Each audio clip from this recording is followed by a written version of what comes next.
ओम नमः शिवाय। हर हर महादेव।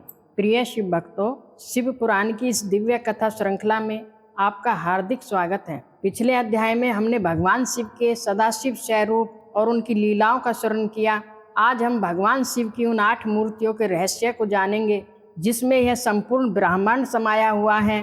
साथ ही हम भगवान शिव के उस अद्भुत नारीश्वर स्वरूप की कथा भी सुनेंगे जिसके कारण इस सृष्टि में मैथिली सृष्टि का आरंभ हुआ। तो चलिए भगवान शिव का ध्यान करते हुए इस ज्ञान यात्रा को आरंभ करते हैं।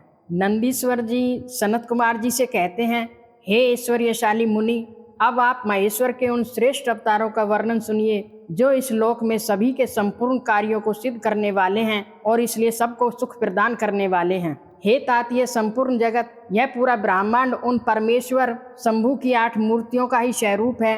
ठीक वैसे ही जैसे एक धागे में मणियां पिरोई रहती हैं, उसी तरह संपूर्ण विश्व उन्हीं 8 मूर्तियों में व्यापक होकर स्थित हैं। भगवान शिव की वे प्रसिद्ध 8 मूर्तियां इस प्रकार हैं: सर्व, भव, रुद्र, उग्र, भीम, पशुपति, ईशान और महादेव।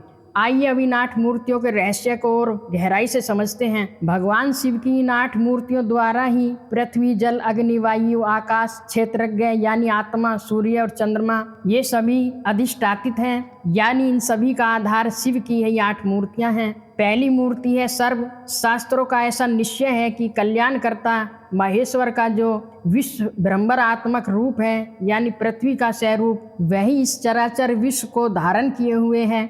दूसरी मूर्ति है भव। परमात्मा शिव का जो सलिलात्मक रूप है यानी जल का स्वरूप, जो समस्त जगत को जीवन प्रदान करता है, उसे भव नाम से जाना जाता है। तीसरी मूर्ति है रुद्र। यह भगवान शिव का अग्निमय स्वरूप है जो संसार के दुखों का नाश करता है। चौथी मूर्ति है उग्र। यह भगवान का वायु स्वरूप है जो इस जगत के बाहर और भीतर हर जगह मौजूद है, जो स्वयं ही इस विश्व का भरण पोषण करता है और इसे गति प्रदान करता है। उग्र रूपधारी प्रभु के उस रूप को सत्पुरुष उग्र कहते हैं। पांचवी मूर्ति है भीम। महादेव का जो सबको अवकाश देने वाला यानी सबको स्थान देने वाला सर्वव्यापी आकाशात्मक रूप है, उसे भीम कहते हैं। यही रूप सभी प्राणियों में भेद भी उत्पन्न करता है। छठी मूर्ति है पशुपति। भगवान का जो रूप समस्त आत्माओं का आधार है, जो सभी शरीरों में निवास करता है और जीवों को उनके भव बंधन से मुक्त करता है, उसे पशुपति का रूप समझना चाहिए। सातवीं मूर्ति है ईशान। महेश्वर का जो सूर्य नामक रूप है, जो संपूर्ण जगत को प्रकाशित करता है,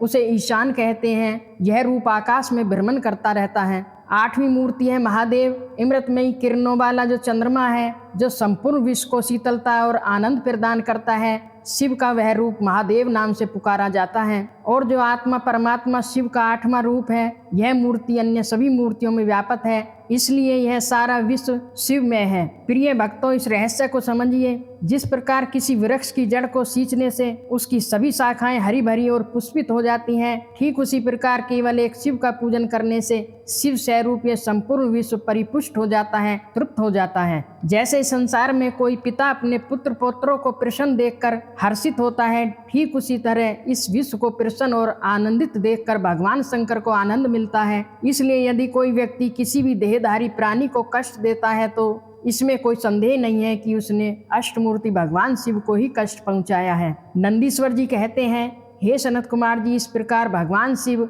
अपनी इन 8 मूर्तियों को द्वारा संपूर्ण विश्व में व्यापक होकर विराजमान है। अतः तुम पूर्ण भक्ति भाव से उन परम कारण भगवान रुद्र का भजन करो। प्रिय सनत कुमार जी, अब तुम भगवान शिव के उस अनुपम अर्धनारीश्वर रूप का वर्णन सुनो। यह वह रूप है जिसने स्वयं सृष्टि के रचयिता ब्रह्मा जी की कामनाओं को पूर्ण किया था। बात सृष्टि के आरंभ की है। जब सृष्टिकर्ता ब्रह्मा जी द्वारा रची हुई प्रजा का विस्तार नहीं हो पा रहा था तो ब्रह्मा जी इस बात से बहुत दुखी और चिंतित हो गए। तभी एक आकाशवाणी हुई, हे ब्राह्मण, अब मैथुनी सृष्टि की रचना करो, यानी ऐसी सृष्टि जो स्त्री पुरुष के समागम से उत्पन्न हो। उस आकाशवाणी को सुनकर ब्रह्मा जी ने मैथुनी सृष्टि उत्पन्न करने का विचार तो किया, परंतु एक समस्या थी। उस समय तक भगवान ईशान शिव से नारी कुल प्रकट ही नहीं हुआ था, इसलिए ब्रह्मा जी ने मैथुनी सृष्टि रचने में समर्थ ही नहीं हो सके।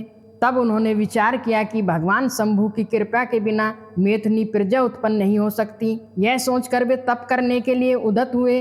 उस समय ब्रह्मा जी ने पराशक्ति शिवा सहित परमेश्वर शिव का अपने हृदय में प्रेम पूर्वक ध्यान करके घोर तप करना आरंभ कर दिया। ब्रह्मा जी के उस तीव्र तप से भगवान शिव थोड़े ही समय में प्रसन्न हो गए।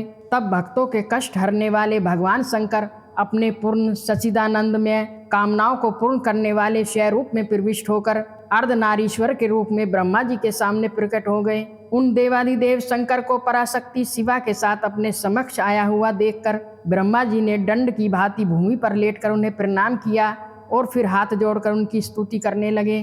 तब विश्व के कर्ता देवादिदेव महादेव माहेश्वर अत्यंत प्रसन्न होकर ब्रह्मा जी से मेघ के समान गंभीर वाणी में बोले। ईश्वर ने कहा, महाभागवत मेरे प्यारे पुत्र पितामह, मुझे तुम्हारा सारा मनोरथ ज्ञात हो गया है। तुमने जो इस समय प्रजाओं की वृद्धि के लिए यह घोर तप किया है, तुम्हारे उस तप से मैं प्रसन्न हो गया हूँ और मैं तुम्हें तुम्हारा अभिष्ट वर प्रदान करूँगा। यूँ स्वभाव से ही मधुर और परम उदार वचन कहकर भगवान शिव ने अपने शरीर के आधे भाग से शिवा देवी को पृथक कर दिया। जब शिव से अलग होकर वह पराशक्ति प्रकट हुई तो उन्हें देखकर ब्रह्मा जी ने विनम्र भाव से उन्हें प्रणाम किया और उनसे प्रार्थना करने लगे। ब्रह्मा जी ने कहा, हे शिव, सृष्टि के आरंभ में आपके पति देवादिदेव परमात्मा शंभु ने मेरी सृष्टि की थी और फिर मेरे द्वारा सारी प्रजाओं की रचना हुई है। हे शिवे, तब मैंने देवता आदि समस्त प्रजाओं की मानसिक सृष्टि की थी, परंतु बार बार रचना करने पर भी मैं उनकी वृद्धि नहीं हो रही है। अतः अब मैं स्त्री पुरुष के समागम से उत्पन्न होने वाली सृष्टि का निर्माण करके अपनी सारी प्रजाओं की वृद्धि करना चाहता हूँ, किंतु अभी तक आपसे अक्षय नारी कुल का प्राकट्य नहीं हुआ है। इस कारण नारी कुल की सृष्टि करना मेरी शक्ति से बाहर है। क्योंकि सारी शक्तियों का उद्गम स्थान आप ही हैं, इसलिए मैं आप अखिलेश्वरी परमा शक्ति से प्रार्थना करता हूँ। हे शिवे, मैं आपको नमस्कार करता हूँ। आप मुझे नारी कुल की सृष्टि करने के लिए शक्ति प्रदान करें, क्योंकि हे शिव प्रिय, इसी को आप चराचर जगत की उत्पत्ति का कारण समझिए। हे वरदेश्वरी, मैं आपसे एक और वर की याचना करता हूँ। हे जगन्माता, कृपा करके उसे भी मुझे दीजिए। मैं आपके चरणों में नमस्कार करता हूँ। मेरा दूसरा वर यह है कि सर्वव्यापिनी जगत जननी, आप इस चराचर जगत की वृद्धि के लिए अपने एक सर्व सामर्थ्य रूप से मेरे पुत्र दक्ष की पुत्री हो जाओ। ब्रह्मा जी द्वारा इस प्रकार प्रार्थना किए जाने पर परमेश्वरी देवी शिवा ने तथास्तु अर्थात ऐसा ही होगा कहकर वह शक्ति ब्रह्मा जी को प्रदान कर दी।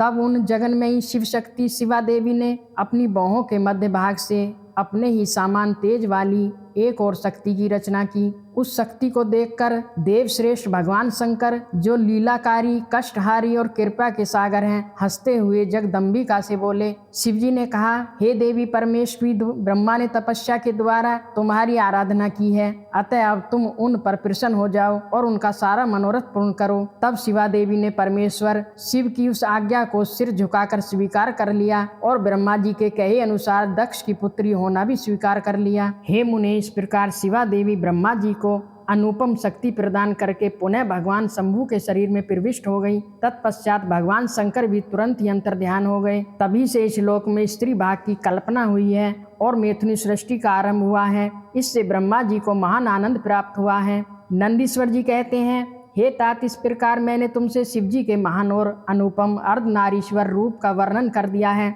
जो सत्पुरुषों के लिए अत्यंत मंगलदायक है। तो प्रिय शिव भक्तों, आज हमने जाना कि कैसे यह संपूर्ण ब्रह्मांड भगवान शिव की 8 मूर्तियों में ही व्यापक है और कैसे भगवान शिव ने अर्धनारीश्वर का रूप धरकर ब्रह्मा जी की चिंता को दूर किया और मैथुनी सृष्टि का मार्ग प्रशस्त किया। भगवान शिव की लीलाएं अनंत हैं और उनका हर स्वरूप कल्याणकारी है। अगले अध्याय में हम भगवान शिव की एक और अद्भुत लीला का स्मरण करेंगे। तब तक के लिए भगवान शिव का स्मरण करते रहें। हर हर महादेव। ओम नमः शिवाय।